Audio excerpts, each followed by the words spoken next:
नमस्कार दोस्तों, मैं संतोष कुमार सिन्हा आप सबका स्वागत करता हूं अपने इस यूट्यूब चैनल में जिसका नाम है स्टॉक लर्निंग। दोस्तों, जैसा आप लोगों ने देखा कि आज मार्केट में बहुत तेज़ी से जो है वो गिरावट आई है और ये अचानक से आज इतना ज़्यादा किसी ने एक्सपेक्ट नहीं किया था जितना मार्केट आज नीचे गिर गया।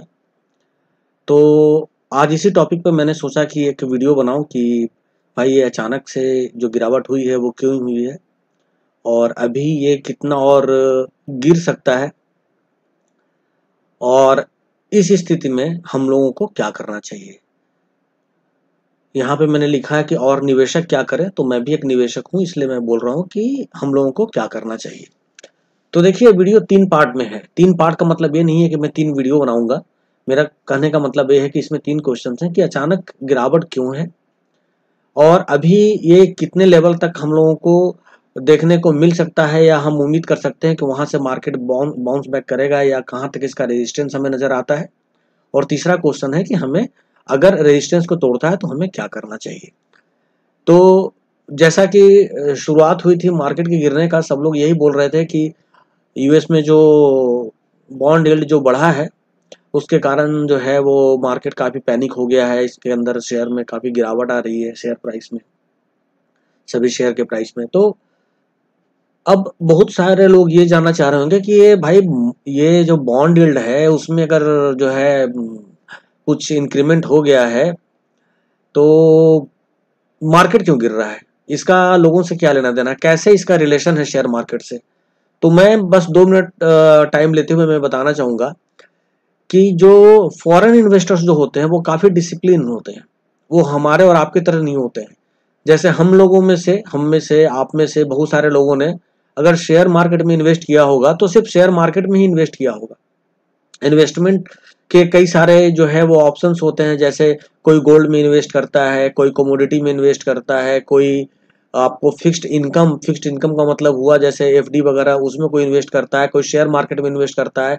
और सबने अपना एक परसेंटेज जो है इन्वेस्टमेंट का वो एलोकेट किया हुआ रहता है कि भाई मैं 40% जो है वो शेयर मार्केट में डालूंगा, मैं 20% जो है वो मैं गोल्ड में डालूंगा, मैं 20% जो है वो एफडी वगैरह में फिक्स इनकम में डालूंगा, 10% जो है वो कमोडिटी में डालूंगा। तो जो फॉरेन इन्वेस्टर्स होते हैं वो अपने पोर्टफोलियो को, इन्वेस्टमेंट पोर्टफोलियो को काफी डाइवर्सिफाई करके रखते हैं कि किसमें कितना डालना है। तो यूएस में जैसा आप लोगों को पता है कि वहाँ गवर्नमेंट फिक्स डिपॉजिट वगैरह पे जो इंटरेस्ट रेट है वो बहुत कम देती है। तो वहाँ के इन्वेस्टर्स को ये लगता है कि अगर मैं बैंक में पैसा रखूंगा, एफडी करूंगा तो मुझे बहुत कम पैसे मिलेंगे। इससे अच्छा है कि मैं शेयर मार्केट में पैसा लगाऊं, स्टॉक मार्केट में पैसा लगाऊं और वहां मैं पैसा बनाऊं। लेकिन जब गवर्नमेंट जब बॉन्ड यील्ड जब बढ़ा देती है, यानी जब वो इंटरेस्ट रेट बढ़ा देती है, तो उन लोगों को लगता है कि यार गवर्नमेंट ने अभी इंटरेस्ट रेट तो बढ़ा दिया, और गवर्नमेंट ने अगर बढ़ा दिया, जैसा आपको पता है कि एफडी में अगर एक बार जो बोल दिया कि इतने परसेंट का रेट ऑफ इंटरेस्ट है, तो अगले आपने जितने साल के लिए भी किया है, 1 साल, 5 साल, 9 साल, जितने साल के लिए भी आपने किया है, आपको उसी जो है परसेंट से रेट ऑफ इंटरेस्ट मिलेगा। चाहे बीच में रेट ऑफ इंटरेस्ट कम हो या ज्यादा हो, मगर आपने एक बार शुरुआत में अगर फिक्स कर दिया उतने सालों के लिए उतने रेट ऑफ इंटरेस्ट पे, तो आपको जब तक आपका मैच्योरिटी पूरा नहीं होगा, जब तक आपका टर्म पूरा नहीं होगा, जब तक आपका इन्वेस्टमेंट मैच्योर नहीं होगा, तब तक आपको उतना परसेंट इंटरेस्ट मिलता रहेगा।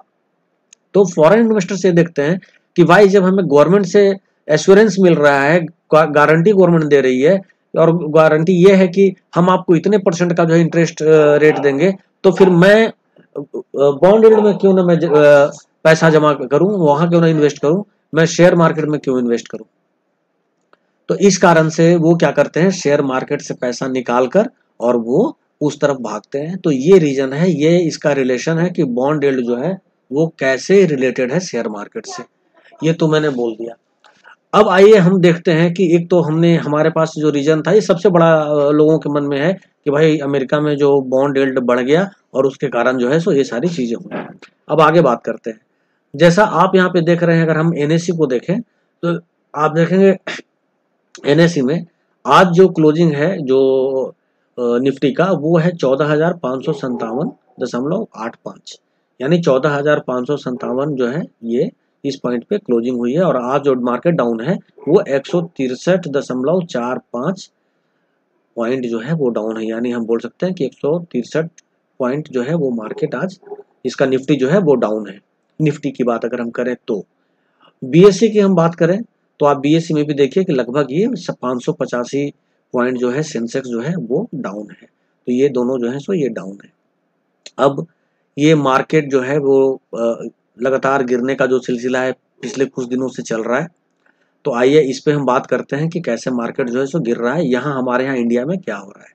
तो देखिए जो एनएससी का डेटा है, ये आपने देखिए मैंने हिस्टोरिकल डेटा निकाला है निफ्टी 50 का, और ये मैंने 5 तारीख से 18 तारीख का डेटा निकाला है। तो अब देखिए है क्या, 5 तारीख को जो था ये क्लोजिंग जो हुआ था, जो निफ्टी जो क्लोज हुआ था वो हुआ था 14,938। 8 तारीख को देखिए बढ़ा है 14,956। फिर जो है ये 9 तारीख को 9 मार्च को और बढ़ा है 15,098। 10 मार्च को और बढ़ा है 15,174। 12 मार्च को फिर बढ़ के हुआ है, ये 12 मार्च को घटा है, ये कम हुआ है, गिरावट आई है 12 मार्च को 15,030। और आप यहाँ पे देखेंगे कि उसके बाद से मार्केट जो है वो नीचे की ओर आ रहा है। आप 12 मार्च को देखेंगे, 13 14 सैटरडे संडे था, 12 मार्च को देखेंगे 15 मार्च को देखेंगे तो 14,929 गिरा। 16 मार्च को देखेंगे 14,910 फिर गिरा। 17 मार्च को देखेंगे 14,721 फिर गिरा। और आप 18 मार्च यानी आज देखेंगे तो 14,557 यानी फिर गिरा। यानी आपको 10 तारीख तक तो मार्केट ठीक रहा, 15,000 से ऊपर था, 15,174। बाकी 12 तारीख से 12 मार्च से मार्केट लगातार गिर रहा है। और आप ये देखिए लगातार आपके पास 5 दिन का डेटा है, मार्केट लगातार गिर रहा है। ठीक है, अगर आप बीएससी का भी देखेंगे तो बीएससी का भी देखिए मैंने निकाला है, ये देखिए ये है 15 16 17 18। ठीक है, और 15 से पहले ये 14 का डेटा है। तो आप देखिएगा तो बीएससी भी गिर रहा है। तो अगर गिर रहा है तो आपने देख लिया एनएससी में भी गिर रहा है, बीएससी में भी गिर रहा है। अगर बॉन्ड यील्ड के कारण मार्केट गिर रहा है तो बॉन्ड यील्ड कहां बढ़ा है, बॉन्ड यील्ड बढ़ा है यूएस में। तो सबसे पहले तो यूएस का मार्केट गिरना चाहिए था, क्योंकि भाई वहां के इन्वेस्टर्स जो थे वो स्टॉक से पैसा निकालते, तो डो जोन्स वगैरह तो सबसे पहले गिरना चाहिए था। लेकिन जब आप डो जोन्स देखेंगे, मैं आपको दिखा रहा हूँ, ये देखिए डो जोन्स का मैंने निकाला है। अभी ये करंट में चल रहा है 33,037। अभी ये 81 पॉइंट ऊपर है डो जोन्स। अभी कुछ देर पहले तक 170 पॉइंट ऊपर था, अभी घट नीचे आकर के 81 पॉइंट है। ये देखिए आप, ये इसका जो है डो जोन्स का ये क्लोजिंग है। अब आप ये देखिए, मैं आपको ये दिखाता हूँ 12 तारीख से।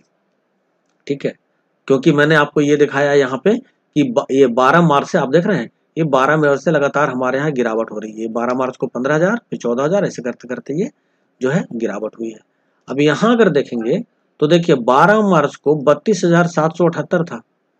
ठीक है, 15 मार्च को ये 32,953 यानी बढ़ा है 15 मार्च को, और हमारे यहाँ 15 मार्च को घटा है। आप ये देख रहे हैं, 12 मार्च को 15,030 था और 15 मार्च को 14,929 हमारे यहाँ घटा है। मगर आप यूएस में देखेंगे तो देखिए आपको ये 12 मार्च को जितना था 15 मार्च को और बढ़ा है। आप देख रहे हैं 16 मार्च को ये थोड़ा सा घटा है, मगर ये 17 मार्च को और बढ़ा है। ये देख रहे हैं आप। और आज भी जब हमारे यहाँ बहुत भयानक गिरावट हुई है तो आज भी ये और बढ़ा है। इसका मतलब है कि जो बॉन्ड यील्ड का जो कनेक्शन है वो इस गिरावट में उसका कोई भी रोल नहीं है, वो कोई भी फैक्टर नहीं है। क्योंकि अगर ऐसा होता तो भाई जिस कंट्री में बढ़ा है पहले तो वहां के स्टॉक मार्केट से लोग पैसा निकालते, मगर वहां ऐसा नहीं हो रहा है। वहां जो है वो भाग रहा है, हमारे यहाँ गिर रहा है। तो फिर क्या कारण है हमारे यहाँ गिर रहा है? अगर बॉन्ड यील्ड अगर रीजन नहीं है तो रीजन है हमारे यहाँ कोरोना का जो केस आ रहा है। अभी आपको पता होगा धीरे धीरे जो है वो केसेस बढ़ रहे हैं कोरोना के रीअटैक के, और कई स्टेट्स जो है वो धीरे धीरे कोई लॉकडाउन कर रहा है, कोई जो है सो नाइट कर्फ्यू लगा रहा है, कोई स्टेट में किसी शहर में धारा 144 लागू हो रही है। पहले जो 7-8 हजार केसेस आते थे अब वो रोज के 27-28 हजार जो है सो की तक संख्या पहुंच गई है। तो हमारे यहाँ जो इम्पैक्ट है वो इम्पैक्ट है कोरोना का शेयर मार्केट पर। लोगों को डर है, मार्केट में जो है वो पैनिक फैल गया है कि अगर फिर से कोरोना का केस बढ़ गया तो क्या होगा, फिर से वही लॉकडाउन और फैक्ट्री बंद, कारखाने बंद, दुकानें बंद, शॉपिंग मॉल बंद, ये वो, उसके बाद फिर से जो है वो इसका असर जीडीपी पे पड़ेगा। तो इस कारण से हमारे यहाँ ये चीजें हो रही हैं, शेयर मार्केट जो है सो नीचे आ रहा है। तो अभी जो से मैंने बताया था कि ये जो मैंने बताया कि शेयर मार्केट में अचानक गिरावट क्यों, इसको मैंने एक्सप्लेन कर दिया। अब आगे का क्वेश्चन है कि अभी कितना और गिरेगा। तो अभी और कितना गिरेगा ये तो 1-2 दिन में हमें कोरोना का सिचुएशन क्या होता है, गवर्नमेंट इसके लिए क्या स्टेप उठाती है, कहाँ कहाँ कैसे हालात होते हैं, ये तो उस पर डिपेंड करता है। लेकिन निफ्टी जो 14,557 पे है, तो निफ्टी का 14,525 पे एक स्ट्रॉन्ग रेजिस्टेंस है और 14,475 पे एक स्ट्रॉन्ग रेजिस्टेंस है निफ्टी का। तो निफ्टी को अगर ये 14,525 से अगर ये फिर वापस ऊपर क्यों रिकवर कर जाता है, देन फिर हमारे लिए एक अच्छी बात है, क्योंकि फिर ये 15,000 क्रॉस कर सकता है। मगर कम से कम 14,700-800 तो ये आराम से जा सकता है। अगर उसके नीचे अगर ये आता है 14,475 तक, तो वहां पे इसका एक स्ट्रॉन्ग सपोर्ट बनता है। अगर वहां पे अगर ये सस्टेन कर गया, देन वहां से फिर ये 14,700-800 तक ये जाएगा। लेकिन एक तो मैंने बताया 14,525 और दूसरा मैंने बताया 14,475। अगर ये 14,475 से अगर ये नीचे आता है तो फिर हमारे लिए एक चिंता की बात हो सकती है। तब हम इसमें से निकलने की कोशिश कर सकते हैं कि अब हमें इसमें से धीरे धीरे अपनी होल्डिंग को, क्योंकि स्थिति तब भयानक हो सकती है। तो अगर ऐसा सिचुएशन आया तो फिर हम इसके बारे में डिस्कस करेंगे। लेकिन अभी जब तक ये 14,575 का जो रेजिस्टेंस लेवल है वो ब्रेक नहीं करता है, या जब तक ये 14,525 का लेवल जब तक ये ब्रेक नहीं करता है, या 14,475 का ये लेवल जब तक ब्रेक नहीं करता है, तब तक हमें इसमें डरने की कोई जरूरत नहीं है। तो बस मैं आप लोगों को यही बताना चाहूंगा कि अभी फिलहाल जो है वो आप पैनिक होकर के अपनी होल्डिंग को कम मत कीजिए। अगर आपके पास फंड में पैसे हैं, बचे हुए हैं, कुछ ऐसा है, तो हो सके तो आप शेयर को, जो या तो जो आपको अच्छे अच्छे शेयर जो बहुत ही चीप रेट पे अभी मिलने शुरू हो गए हैं, या तो आप उसको एक्यूमुलेट कीजिए, या फिर आपने जो पहले से खरीदा हुआ है अब वो काफी नीचे आ गया है, आपको लगता है कि इसका फ्यूचर बहुत अच्छा है, तो फिर या तो आप उसको एक्यूमुलेट कर सकते हैं। मगर आप ज्यादा फ्रेश एंट्री लेने की कोशिश वैसे शेयर में ना करें, मेरा ये सजेशन होगा। आगे आपकी मर्जी। और बाकी आपको कौन सा शेयर लेना है, कौन सा शेयर नहीं लेना है, इसके लिए आप अपने किसी फिनेंशियल एडवाइजर से या अपने फंड मैनेजर से जरूर बात कर लें। मैंने ये शेयर एक वीडियो एक नॉलेज पर्पज से बनाया था, जो मेरा ऑब्जर्वेशन है, जो मुझे समझ में आया, मैंने सोचा आप लोगों के साथ शेयर करूं। शायद आप लोगों को मेरी बात पसंद आए। और अगर आप लोगों को इसके रिगार्डिंग कोई भी क्वेरी करना है तो आपको पता है मेरा ईमेल आईडी है stk.learning@gmail.com। आप उस ईमेल आईडी पे मुझे कम्युनिकेट कर सकते हैं। मैं कोशिश करूंगा कि मैं आपको मुझसे रिस्पांस मिले। इसी के साथ मैं आप सबसे इजाजत चाहता हूं। नमस्कार, जय हिंद, जय भारत, वंदे मातरम।